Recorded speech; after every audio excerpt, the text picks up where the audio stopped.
Ну все, скачали виртуальную экскурсию. Пойдем сейчас приобщаться к древневенгерской культуре. Вот. В общем, нам, петербуржцам, конечно, здесь, в Венгрии, в Будапеште, каждая улочка, каждое что-то, чего-то напоминает очень сильно о Петербурге. Вот этот вот перекресток нам прям напомнил, с одной стороны, как бы угол Суворовского и Кирочной. Смотрим на название, улица Кирали, даже называется примерно очень похоже. Кирочная, Кирали, созвучно. Созвучно очень. Хотя, конечно, наверняка обозначает абсолютно разные штуки, да? Ну, смотрите, как мы шли, набрели на китайское посольство, судя по всему. Вот Кинай, это, наверное, Китай, да? Кинайная непокоренная республика. КНР. Вот, смотрите. Оп. Все, что нужно, все есть. Вот, да. Embassy of the People Republic of China. Все. Так. Прямо напротив католического собора. Ну что, китайчики молодцы, отхватили местечко красивое. Надо сейчас им Embassy Russia Federation найти. Ну вот мы, значит, идем здесь, смотрим дома. Ну вот все вот эти красивенькие, идут всякие с готическим стилем, еще какими-то такими средневековыми, да. Идем, смотрим, о, советский санаторий какой-то. Я говорю, наверное, это российское консульство. И мы, значит, решили подойти, смотрим, да, российский флаг тут же тебе висит. Скорее всего, так и есть. Сейчас найдем какую-нибудь табличку. Ну так по-суровому здесь запечатано все, по-суровому. Да. Табличек нет. А нечего смотреть на таблички. Нужно так догадываться. Это уже другая какая-то организация. В общем, непонятно. Забором все идет. Забор одинаков, точно.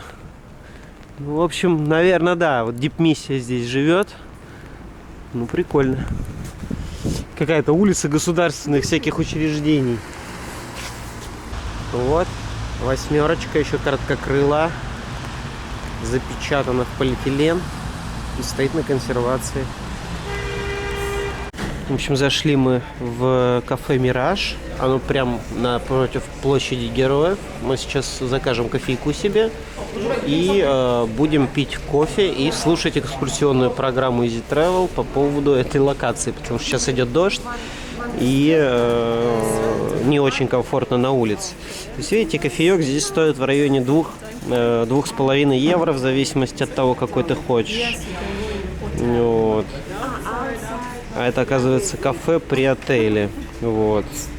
Такие цены здесь. Напитки всякие разные. В срок не уложились. Работы удалось закончить только в 1929 году, и именно тогда площадь получила свое название. 16 июня 1989 года.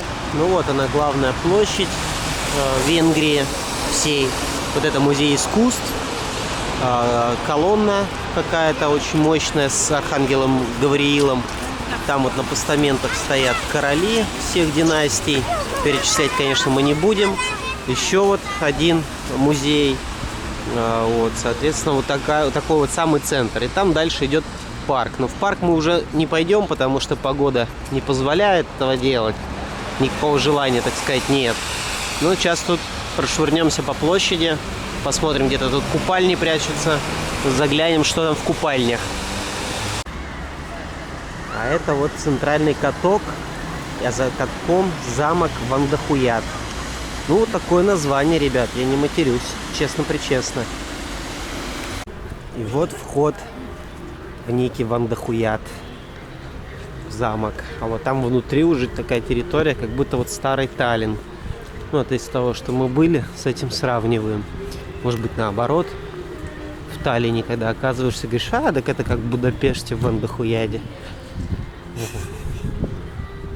Тут все зависит от того, в какой последовательности посещаешь те или иные места, правильно же? Ну вот, отталкиваемся от Петербурга, ну и ближайших прибалтийских стран. Ой-ой-ой, какая красота. Да, Ой-ой-ой-ой-ой. да. Ой-ой-ой.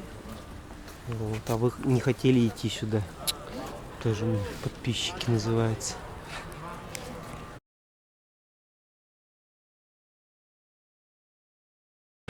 Проспект Андраша является наиболее представительной улицей Будапешта. Он соединяет площадь Эржебет с площадью Героев и городским парком Варашлигет. Проспект сохраняет свою значимость 130-летний век, и на каждой станции находится... Нет, вот Российский культурный центр, смотрите, находится на самой престижной улице Андраша. Красиво. Смотрите, тут афиша. Ну вот и консульский отдел посольства Российской Федерации, видите? Вот так вот за высоким забором. Ну такое достаточно скромное здание по сравнению с тем, что тут вообще на улице творится. Вот рассказывается про Россию, несколько слов, насколько она прекрасна, хороша и необъятна. И завлекает венгерского туриста к нам посетить нашу родину. Смотрите, как во Владивостоке красиво, лайнеры, Томск, Камчатка. Вот так. Очень классно, представительно. А метро в Будапеште, оказывается, это было самое первое метро на европейском континенте. Раньше только появилось лондонское метро. Но, как мы знаем, Англия — это острова. Вот, смотрите, здесь, оказывается, тикеты. Ой, красота какая. Еще вот нам экскурсия сказала, что в каждом, оказывается, станции метро есть какой-то музей. Почему мы спустились посмотреть? Вот. Здесь нету, скорее всего, он есть, вот, например, на нашей крупной достаточно пересадочной станции, потому что я видела, там было написано, что Музей, да? Помнишь, мы даже вчера выходили с тобой, когда на станции метро, мы смотрим музей. А вот кабинет номер 2, это не он? Нет.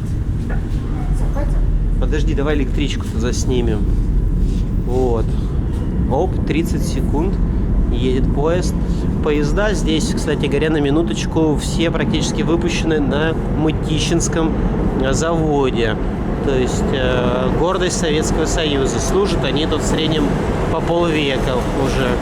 Но это, видимо, не тот. Нет, Не тот. Мытищинский. На Мытищинских вчера мы ездили.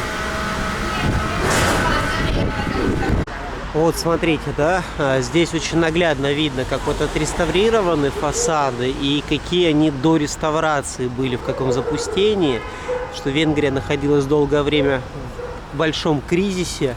И, конечно, сейчас вот видно, потихонечку налаживаются все дела.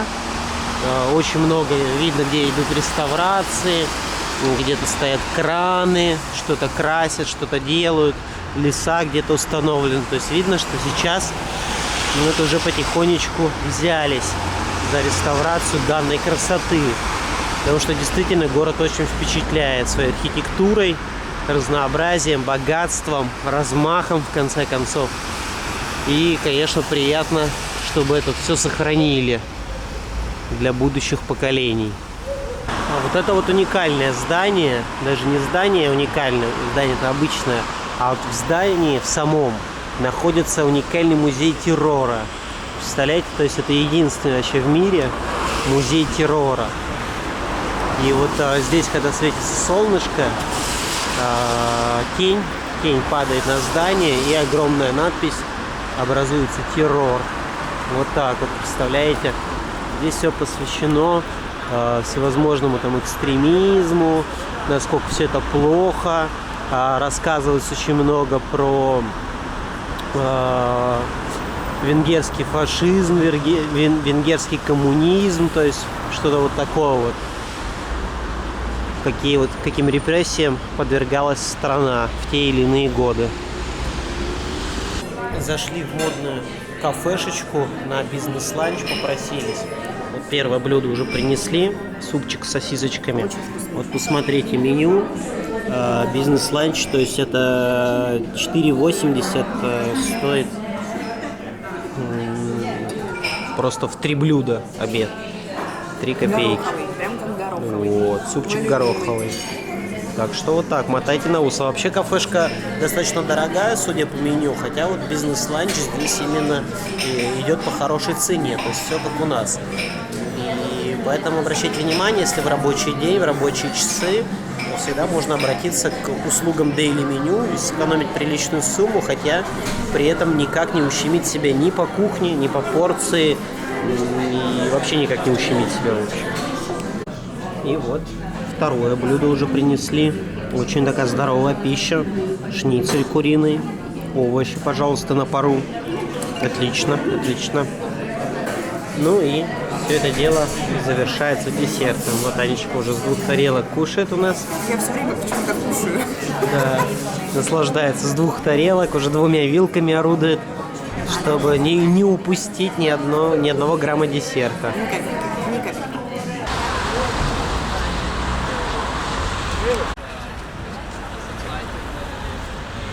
В общем, чтобы нам выйти на кинокачество, чтобы наши видео были нормальные, нам нужно возить с собой вот каких-то 6-7 палаток, буквально немножечко оборудования, пару человек рабочих и вот 6 фургонов всякой билиберды. Поэтому...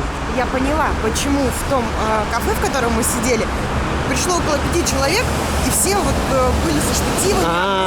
Точно. А мы-то думали блогеры. Ну вот, нормальные блогеры, видите, возят с собой 6-7 грузовичков, несколько палаток разбивают и нормально снимают это видео. Ну, нам надо еще расти, ребят. Будапешт нам очень понравился, поэтому не смогли сдержаться и решили показать вам эти замечательные кадры с его видами. К сожалению, погода не была благосклонна к нам, и город не заиграл всеми красками, а также дождик запретил нам летать на квадрокоптере. А пока вы наслаждаетесь видами, вот вам немного информации о городе.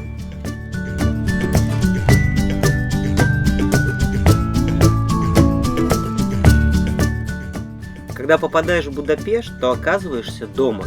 По крайней мере, если ты петербуржец.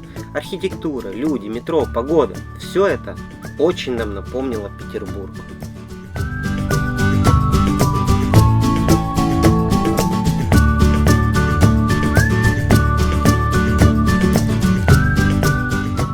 Его история начинается аж с 1 века до нашей эры, как кельтского ремесленного поселения. Потом, кто только там его не завоевывал, не сжигал, не отстраивал заново. Конечно, первыми были римляне, за ними пришли гунны, их подвинула Великая Моравия, после которой тут обосновались первые венгерские племена в 895 году нашей эры. Потом сюда приходили монголы, турки и серия революций. Я хочу сказать, я устала за сегодняшние полдня восхищаться, удивляться, любоваться. Очень красивый город, честное слово. Сам Будапешт, конечно, город уже древний, если брать во внимание историю всех городов, которые в него объединились. Это Пешту, Буда и Обуда.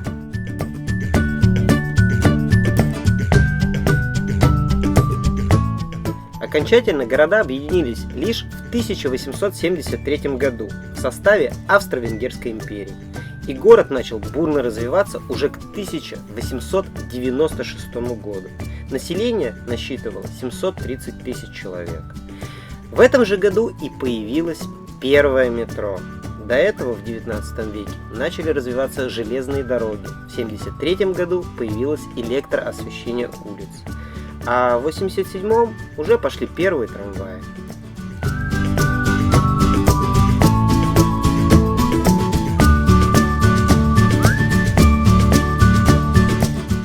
В 1944 году город был оккупирован германскими войсками, и к 13 февраля 1945-го Красная Армия его отбила в ходе 102-дневной осады и кровопролитного штурма, в ходе которого погибло 38 тысяч человек.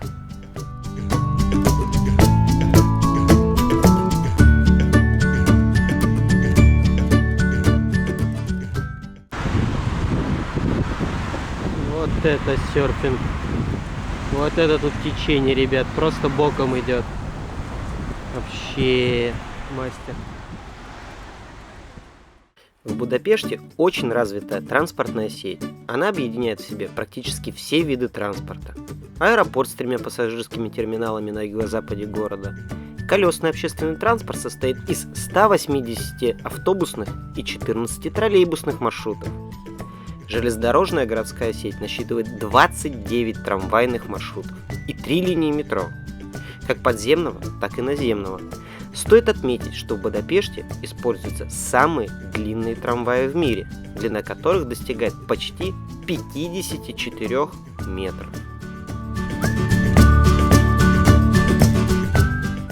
В Будапеште построено 2 железнодорожных вокзала. Более того, здесь существует также и детская железная дорога. И поскольку город делит одна из основных водных артерий Европы – река Дунай, здесь присутствует городской водный транспорт, билеты на который можно купить в любой кассе за разумные деньги. Безусловно, огромное количество прогулочных судов также курсирует по Дунаю.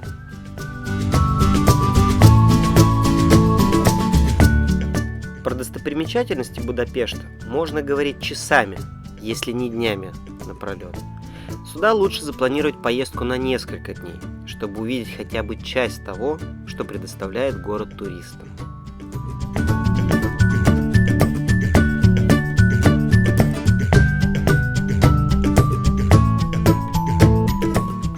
В Венгрии есть своя национальная валюта, невзирая на то, что она входит в ЕС и зону Шенген – форинты.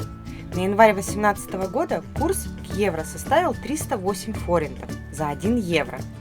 В Будапеште повсеместно принимают пластиковые карты к оплате, поэтому много наличности можно с собой не брать и не обменивать на местную валюту. Так практически везде можно оплатить картой. Аллея деревьев, видимо, приезжали представители разных городов, а может просто от балды поставили такие камушки. Вот, Ля Валетта, пожалуйста, Мальта. Все, вот Стокгольм. Вообще такая галерея. Интересно, как мы так случайно свернули. Придется теперь до конца идти искать.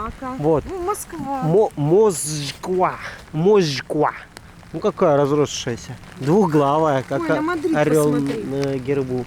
Ой, Мадрид. Мадрид маленько подзахерел. И Лиссабон подзахеревший какой-то. И Рома, вон, смотри. Рим вообще никудышен. Ну, в общем-то, об этом мы уже и рассказывали, когда были в Риме. Может, мы здесь спустимся?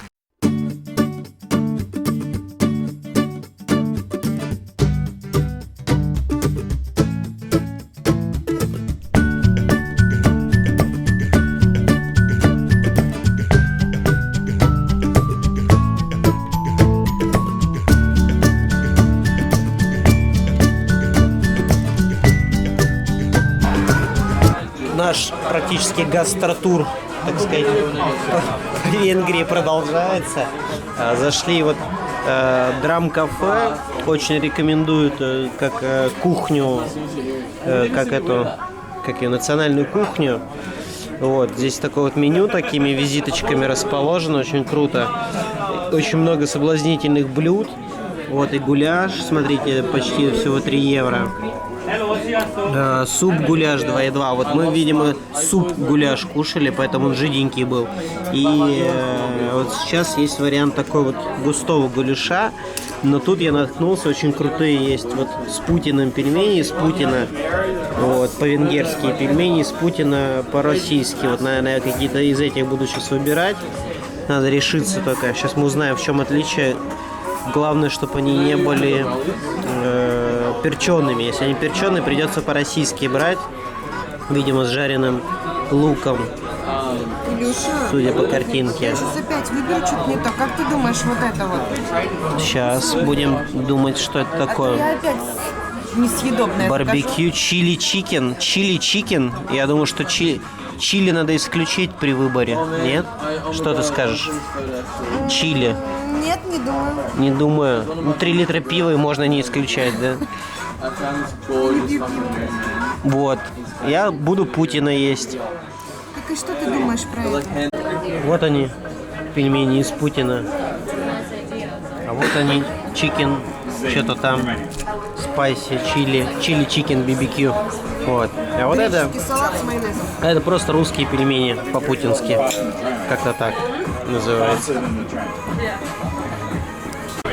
В общем, что можно сказать?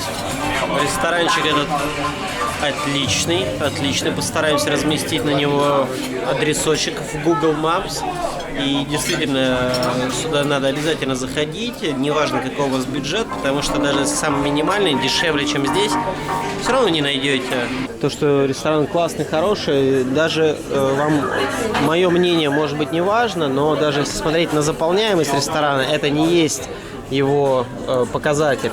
То, что стоит очередь стоит, ребята, вот это реально показатель. Поэтому вот ресторанчик, запомните, драм-кафе, лангуш энд гуляш бар. Вот это реально круто. В самом центре. Очень дешево, очень вкусно, очень классно. Поэтому только приходите пораньше, потому что, вечерком очередь вам обеспечена, а зимой вот сейчас стоять мы бы не стояли. Вот, а не простояв очередь, мы бы не узнали, что за классное место. Нам просто повезло, мы на одном крыле туда влетели, какой-то случайностью, и все. И все сложилось, покушали пельмешек путинских. Да, где еще? Да, не, можно, конечно, рассказывать и критиковать, что вот, в Венгрии пельмени. Но, ребят, я не был давно в России. Гуляша я поем завтра. А пельмени, ребят, пельмени не на каждом углу продают, поверьте. Вот, покупаем билетики на автобус аэропорт. Обратно решили поехать подороже. Поедем по 1800 форинтов. Подороже поедем на автобусе. Не хотим на метро, чтобы, так сказать, посмотреть получше еще пешскую сторону Будапешта. Очень нам понравился город, поэтому хотим созерцать его еще немножечко подольше. Вот, билетики купили. Сейчас пойдем в кафешечку пить кафу, потому что очень нам... Ну, это уже не билет, это уже, видимо, выписка. Что-то нам 3 талона дали. Вот, потому что мы решили пораньше выйти, чтобы совсем все разобраться, сесть, попить кофейку. Ага, no ticket. Ага. And this is No problem. different time. Different time. Kata it's December. No. Okay. Все. Thank you so much. So much. Пойдем взад. Вот так вот переходы выглядят в Венгрии. Кто-то вон все кровати организовал уже даже. И главное, что очень интересно, если обратите внимание, вот полиция стоит и вполне не гоняет никого. Вот это очень интересно. Я сегодня ходила с утра за кофе в Макдональдс. Как раз надо проходить мимо вот примерно такого же перехода. Полиция разговаривает прям с ними, спрашивает, как дела, как прошла ночевка. Другой лежит, курит у себя на месте. Вот. Потом что еще? По поводу музея внутри метро. Вот музей написано. Да. Вот музей. Еще я поняла, за стеклом рядом со стенкой у них может там, например, быть набор старых различных ламп или еще что-то. Тоже фишка музея. Угу. Послушайте, какой гул от чемоданов стоит.